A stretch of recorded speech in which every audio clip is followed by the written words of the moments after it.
मेरे प्यारे दोस्तों, आज मैं आपके लिए लेकर आई हूँ अयोध्या सिंह उपाध्याय हरिऔध द्वारा रचित प्रिय प्रवास का पवन दूती का प्रसंग है, जिसका मैंने पहला वीडियो अपलोड कर दिया है। उसमें मैंने 6 छंद पढ़ाए हैं और 7वां छंद आज का मेरा विषय है। इस छंद में राधा जी पवन दूतिका को संबोधित करते हुए मार्ग में मिलने वाली लज्जाशील स्त्री का भी ध्यान रखने के लिए कहती हैं। तो क्या कहती हैं?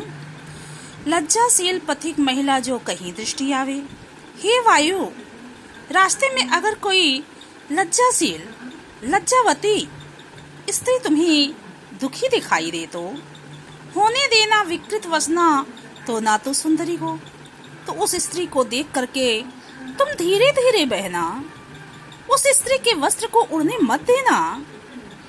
जो थोड़ी सी श्रमित वह हो गोद में ले शांति खोना। यदि थोड़ी भी वह थकी हुई दिखाई दे तो अपने शीतल ठंडी गोद में ले करके उसकी थकावट को दूर कर देना। ओठों की और कमल मुख की म्लानताएं मिटाना। उसके कमल के समान मुखमंडल पर ओठों के मुरझाहट को दूर कर देना। उसके मुख पर जो दुख की छाया होगी उसे अपनी शीतलता से मिटा देना। आगे क्या कहती हैं राधा जी? कोई क्लांता कृषक ललना खेत में जो दिखावे, हे वायु, यहाँ क्लांता में सोता है दुखी कृषक किसान की ललना पत्नी। हे वायु, अगर मार्ग में कोई किसान की पत्नी खेत में काम करते हुए दिख जाए तो धीरे धीरे परस उसकी क्लांतियों को मिटाना। अपने शीतलता से उसके शरीर का स्पर्श करके उसकी थकावट को दूर कर देना। जाता कोई जलद यदि हो व्योम में तो सेला व्योम आकाश जलद बादल।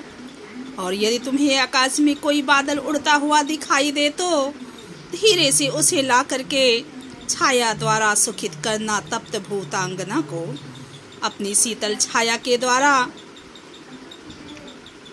उसे धूप में तपती हुई स्त्री के ताप को दूर कर देना और अपनी शीतलता से उसे सुख पहुंचाना। आगे क्या कहा जा रहा है? जाते जाते पहुंच मथुरा धाम में उत्सुक हो, हे वायु, वहां से जब तू आगे बढ़ेगी तो तुम्हें मार्ग में मथुरा नगरी मिलेगी। मथुरा नगरी में पहुंच करके उस मथुरा नगर के वैभव, समृद्धि, ऐश्वर्य और उस नगर की विशालता को देखकर अपनी उत्सुकता को दबाना नहीं, अपनी उत्सुकता और अधिक बढ़ा लेना। न्यारी शोभा वर नगर की देखना मुग्ध होना, उस सुंदर नगरी की समृद्धि को देखना और उस पर मुग्ध हो जाना, मोहित हो जाना। तू होवेगी चकित लग के मेरु के मंदिरों को। वहां तू पहुंचेगी तो सुमेरु पर्वत के समान ऊंचे ऊंचे मंदिरों को देख करके तू आश्चर्यचकित हो जाएगी।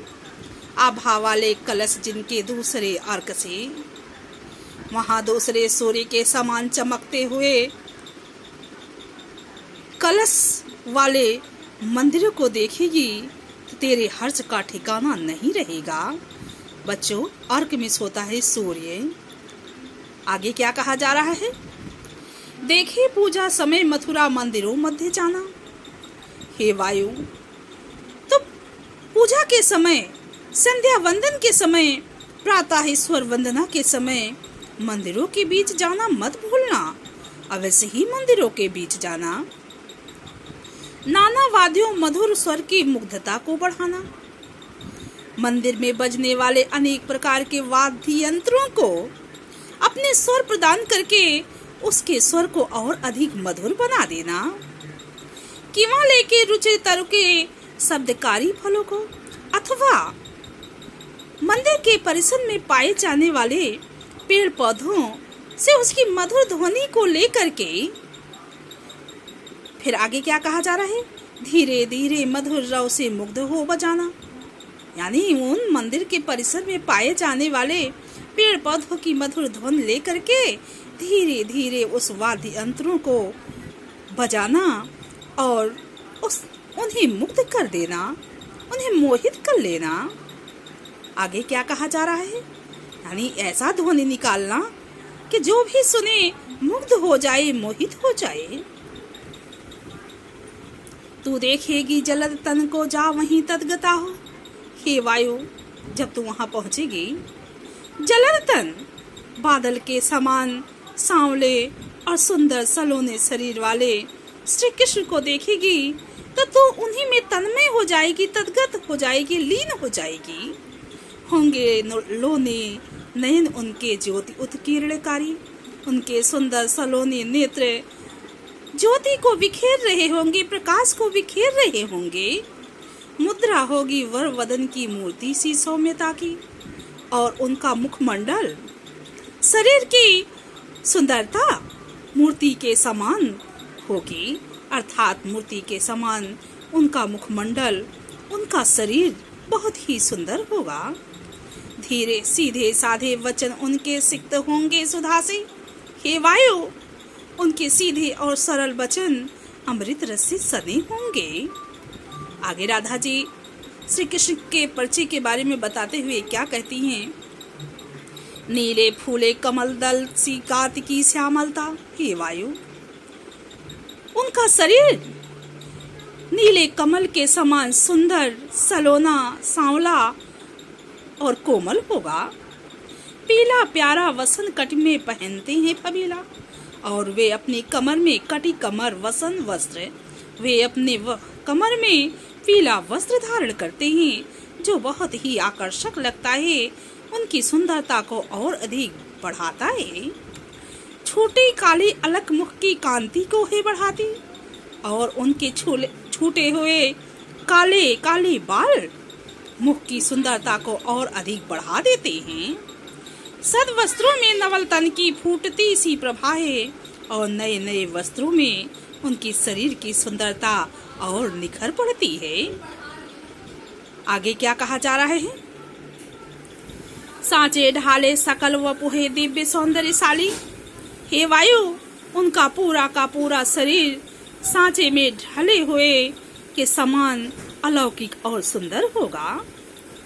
सत पुष्पों की सुरभ उनकी प्राण पोषिका है। कहा जा रहा है कि अनेक प्रकार के पुष्पों की सुगंधित वायु उनके प्राणों का रक्षिका है, प्राणों का रक्षक बनी हुई है।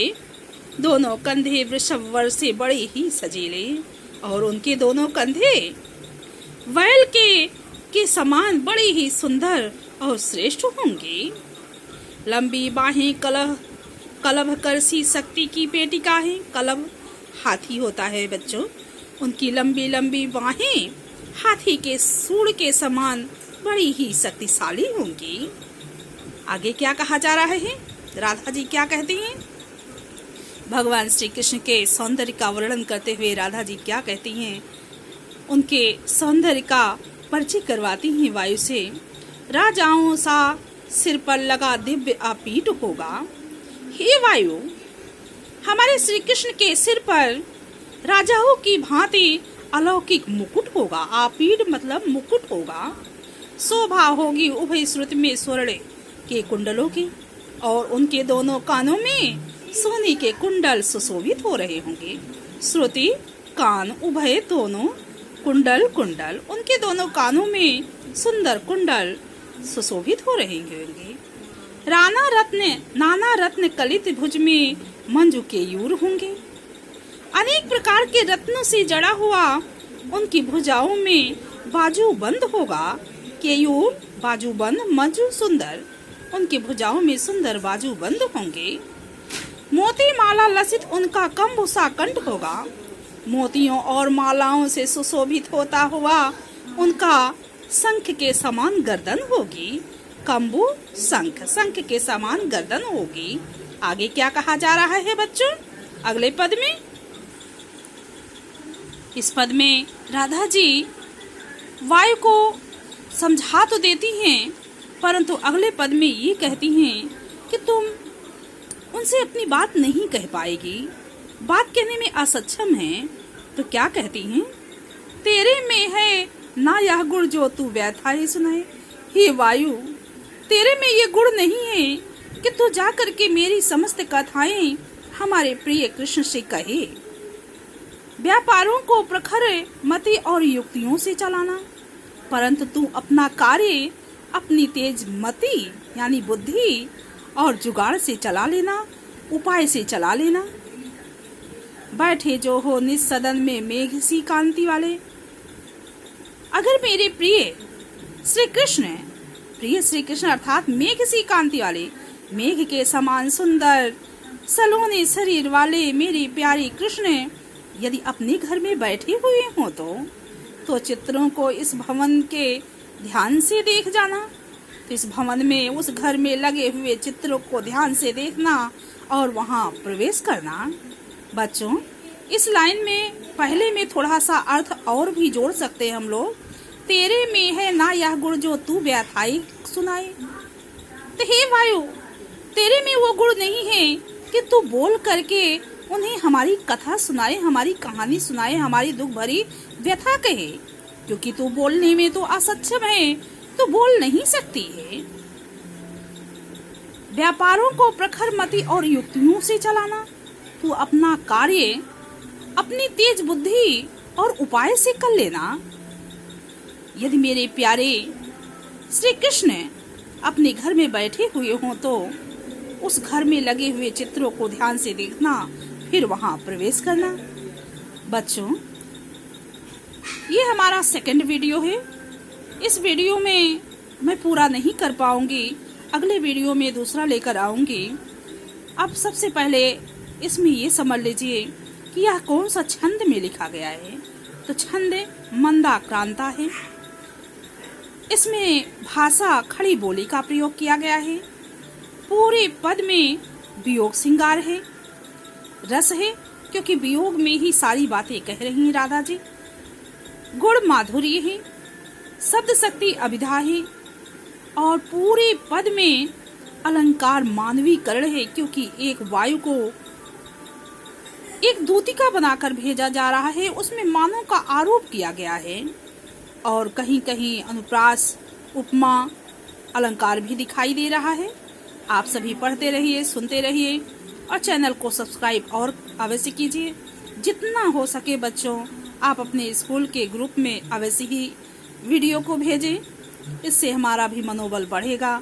हम भी आपके लिए नई नई वीडियो लेकर आएंगे और नंबर पाने का एक ऐसा उपाय भी बताऊंगी जिससे आप लोग का 100% हिंदी में रिजल्ट जा सकता है।